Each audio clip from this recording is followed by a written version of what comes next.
Welcome to this episode of the Real Spiel podcast. I am delighted today to have Peter van Zelst on the podcast from Zelst agency. They're a digital marketing agency involved with things like SEO, pay-per-click, content, social. They work with brands and businesses on improving that stuff, generating leads and increasing brand exposure and awareness so you get seen. I was delighted to have Peter on the podcast where we spoke about all that stuff, expert tips. Enjoy.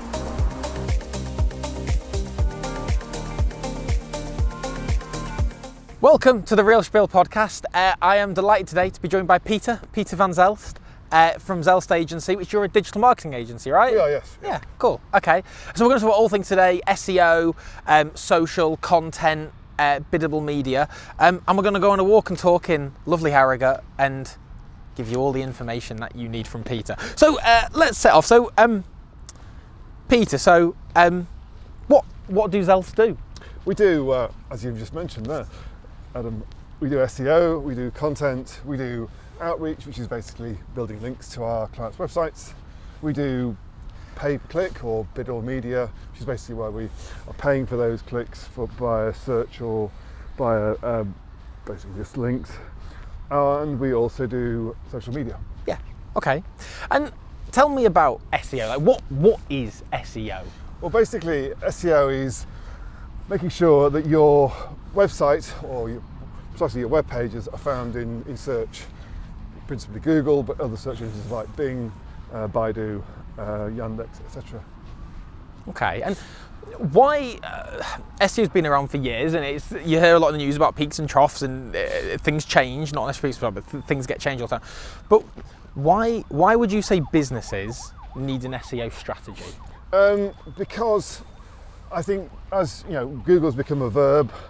People use Google and other search engines to find whatever they need. So rather than them using other resources as they have done previously, whatever they find through Google and other search engines. So if your site isn't being found, then basically your business is not going to be visible, and that's really, really important in today's world. Okay, and I know you do content as well. Uh-huh. So how does a content strategy and content support SEO in what you do? The two are sort of symbiotic. So basically, SEO is helping basically your pages to be found, your site to be found. Content is what actually gets people, basically what are people looking for. So basically, we need to have a good content plan. Will have a range of content across a wide range of different uses, intents, or different needs to address all the potential information and value requirements of the user. Okay. If that makes sense. Yeah, no, it does. Steve, I just realised we're crossing roads. Just make sure you don't get run over, right? And then how does... And I know we're jumping around here a bit, but I know it's what you're an expert in and what you do. So you've got the SEO, you've got the content that goes with that. Where then does the paid media come into that, and how do you look at that? So basically, this is a bit more complex, but users use search engines to find content in different ways. Yeah. And we look at the purposes of those uses as what we call search intent. And so people might want to find information about something, they might want to find a website, they might want to find, to buy a product. Mm-hmm. So with most of those sort of items such as buying a product or making a sort of transaction inquiry, paid is really, really important because Google prioritizes those searches and shows the results for those paid results much higher than it does organic. Mm-hmm. It's really important that those are there. So in many ways, lots of opportunities are only available through paid. Also, it's by far the fastest and most sort of immediate way of appearing in a search engine and getting results. And when you've got a very new website, you typically don't have a very visible website, so it's really important for new startups, important for new ventures. It's important to do little bits of testing. Yeah. There's a huge range of different opportunities that are paid. Is really, really important. So I'm right in saying from it's like paid is a bit more instant, SEO maybe takes a bit of time, but ultimately they both are needed, or am I getting the Absolutely, wrong? yeah, absolutely. So yes, you're right. Paid can sometimes, is more immediate. SEO, can take longer. Sometimes you can get results very quickly, but it typically takes longer. It's certainly more sustainable, and it's generally better value for a business because, basically you're paying for every click with a paid click, whereas with organic search you can basically, once you've got your SEO campaign really well developed, it can really drive huge amounts of traffic to your website, which can be really high value. Okay, and over the last kind of, I've definitely seen this year, 2023, remarketing's been talked about a lot more. And I know you've mentioned remarketing to me when we've had a couple of meetings. But what is remarketing? Remarketing is where you are looking at your users who come to your website, who engage with you, or even to your social media channels, and then basically remarketing to them. So typically, people do not don't land on your website or your social channel and then engage you straight away. Yep. They often come back, they often take a long time to think about things. So you need to leverage the value of bringing that person to your website in the first place. And one of the ways of doing that is by remarketing. So basically you are paying for some additional clicks to from that person to your website or social channel by remarketing to those people, re-advertising to those people based on their previous visits. Okay. And people who've watched this podcast, if there is anyone, knows that I love creative. So obviously when you've got an SEO strategy, and we've talked about biddable media, but you're making the content that really supports all that, and you said it goes hand in hand. How important is the creative in that? How important is it what people are seeing and how it resonates with them? It's absolutely essential, really. So when you are advertising with paid, you're obviously trying to engage eyeballs, you're trying to get people to click through to you. So having really powerful creative is really important. When you are on a social channel, again, having powerful creative is really important to engage with your audience. But also, even if you think about written content, which obviously is something that we spend a lot of time producing, thinking about how that content is created and what you're trying to engage and what you're trying to do is really essential. So, as I mentioned a little bit before about different types of search intent, also there are different types of content. So, if you're writing, let's say, a really lengthy, authoritative piece about some complex medical procedure, that's going to be needs to be far more detailed, far more thought about. It needs to be written by a very powerful author and medic within the field, and it has a very different tone to writing about, let's say, the latest Taylor Swift engagement. Yeah, no, got that. Okay, no, cool.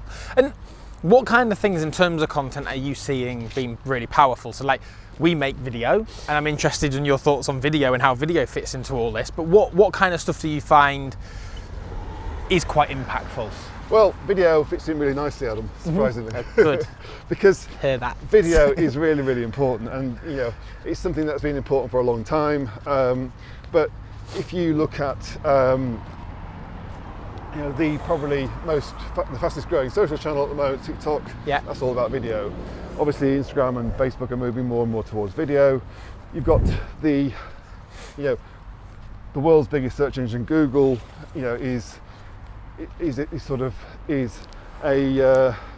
admittedly, it's a bigger brother, but its smaller brother the second biggest search engine is YouTube, which is a video search engine. So that's really important. So we are finding even within our Google search pages, Google is using video far more frequently in its results. So very typically we'll find that, for instance, a result that people was previously being written content was now being found for a video. So that's again becomes really important. So I'd say yes, video is really important. Yeah. We're going to leave the Stray now. But Steve, I mean, do you want to have a look at the Stray quick? Because we're going to leave it now, aren't we? And it's so wonderful, isn't it? The Stray in Harrogate. We thought we'd come have another look. Say that once more. You tapped your mic. Oh, did I? Sorry. No, it's all good. I'm hitting microphones in the middle of filming. That's really unprofessional from someone who owns a film company, isn't it? Yeah, the Stray is lovely. So we thought we'd come out in here because Zelst are obviously based in Harrogate. but also in America, right? So we thought we'd come film it on the Stray. It's a cold day and the leaves have all fallen off, but it still looks really nice. Although we are in the shade at the moment, but that's good. And what you were saying about YouTube and TikTok and all that, I actually read yesterday when I was on the train back from London. It's only a prediction. It's not a guaranteed. That I think it might have been HubSpot. I think TikTok's going to overtake YouTube next year for video usage.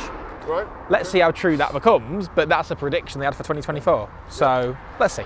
Let's walk down this way. I think this is probably the way to go. We might get some car noise, but that's okay. So people talk about digital marketing agencies all the time, or marketing agencies, and ultimately I imagine what clients want and why they come to you is results. Mm-hmm. So we've spoken about all this stuff, how it works, the fundamentals and the logic of it, but it'd be great to hear, obviously you don't need to give away any names or anything here, but a success story, something where you've gone, this happened and it generated this, and really show the value of SEO. Yeah.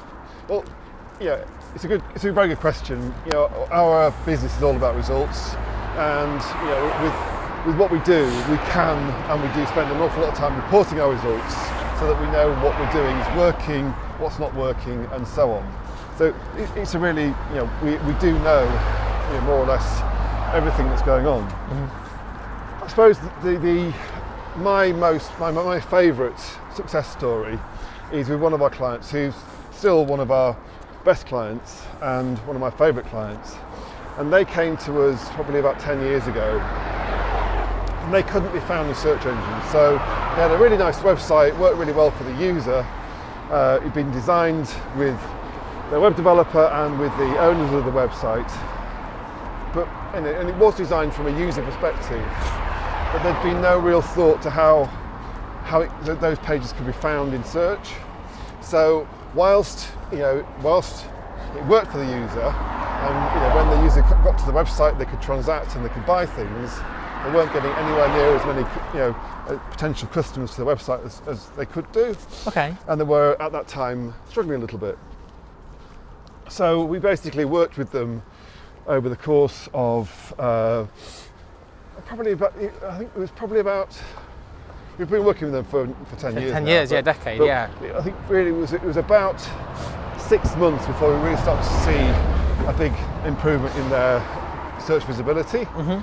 But you know, it was pretty amazing. So when they came to us and say they couldn't be found, literally all they could be found for was their brand name, their website domain.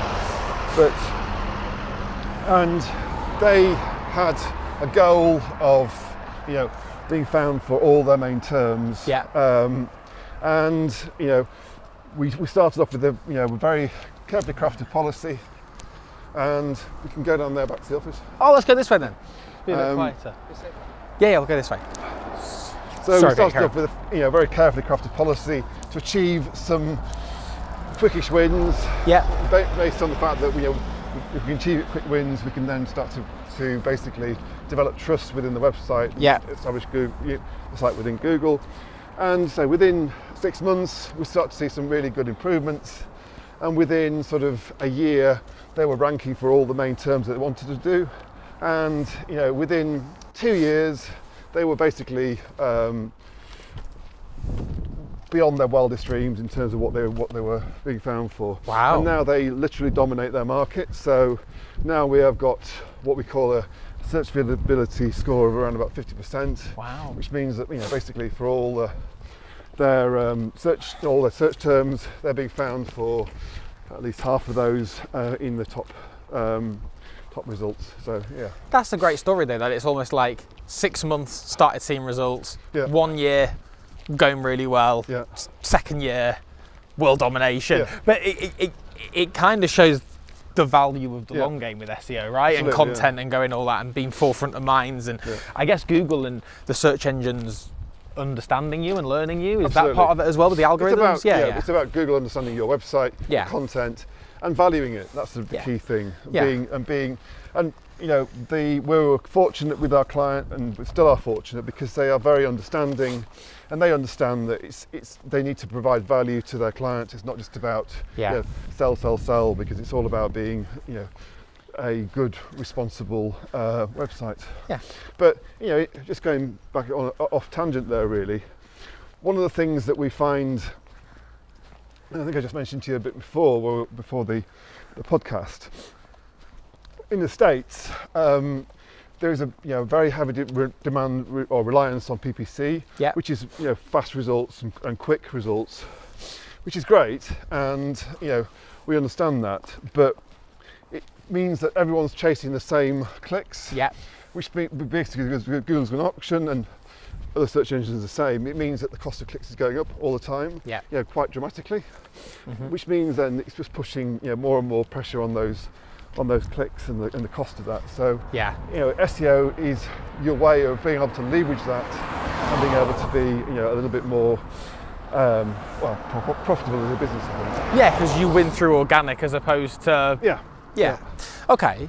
I'm always interested in things like, what's one of the most, obviously you might have to say names, I don't know, what's one of the most unusual campaigns you've ever worked on? I don't know, it's a difficult question really, because what might be unusual to you is just meat and drink to us. All right, okay. It's, because we have a wide range of different uses. So typically a client will come to us and they need to get found better.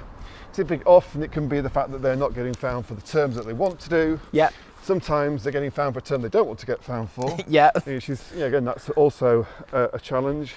And sometimes we have to do basically we have to do sort of damage recovery for where they've got problems, where they've got, say, maybe bad reviews or they've got some bad posts about them. We have to try and stop that being found. So we do all that sort of work, which in terms of reputation management.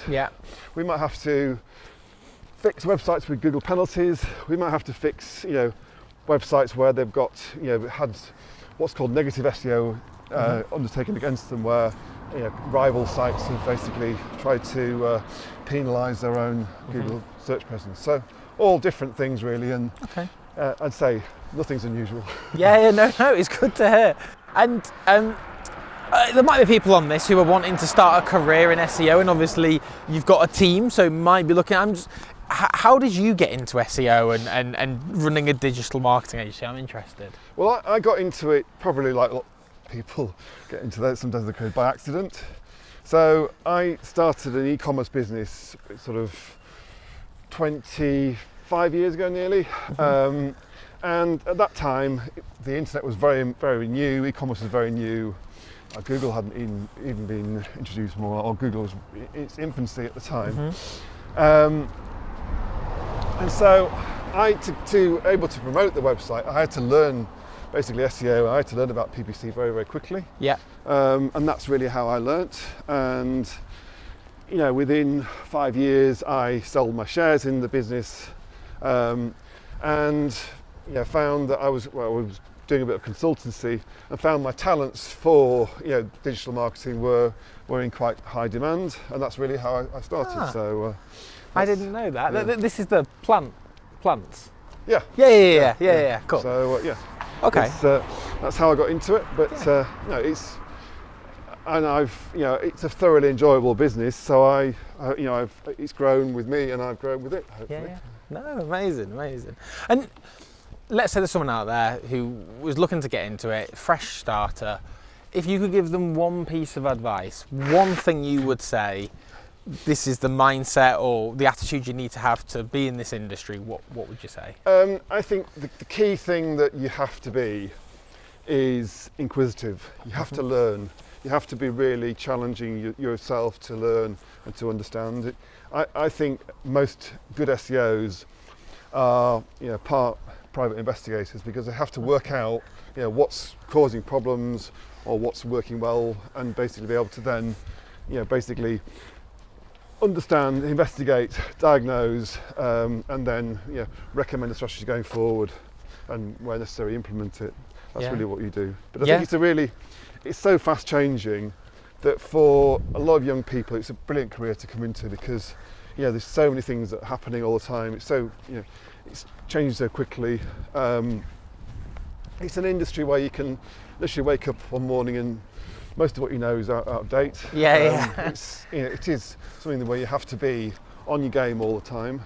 And we at Zelst spend a huge amount of time training and developing people because it is so fast moving, and you can literally go away and 6 months later come back and the world's changed. I see. I mean, I'm not an expert necessarily or anything like that, but I wake up and see, Google have changed the algorithm again or something. I guess that's what you're on about. You need to be on your game as they're changing things all the time. And, you've got Meta or Facebook changing things. You've got other search engines. You've got the arrival of TikTok, which was that's happened almost as a result of Facebook's changes. So it's all there's things happening all the time.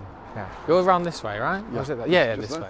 I was talking of a private investigator. I was on Zoom with a private investigator today, an actual private investigator. I didn't realise. Sorry, that sounds really weird on camera. I didn't realise that until I was on. I wasn't going on Zoom for a private investigator. That will all become clear one day in the future. God, that sounds weird. Okay. Well, thanks for coming on. Thank you. Really appreciate. We're nearly back at your office, so we'll keep walking. But thank you for coming on. If you got loads of value from that, which I did, and Steve, did you? Yeah. Yes, Steve got loads of value. Like it, what is it? Hit the bell. It's on the podcast is on YouTube. It's on Spotify. This is Peter's office in the UK, and we're going to go in and have a meeting now and a coffee. But thank you, Peter, for coming on. Really appreciate it. We'll get the clips out there and get it shared with everyone. Brilliant. Amazing. Thanks very much. Thank you.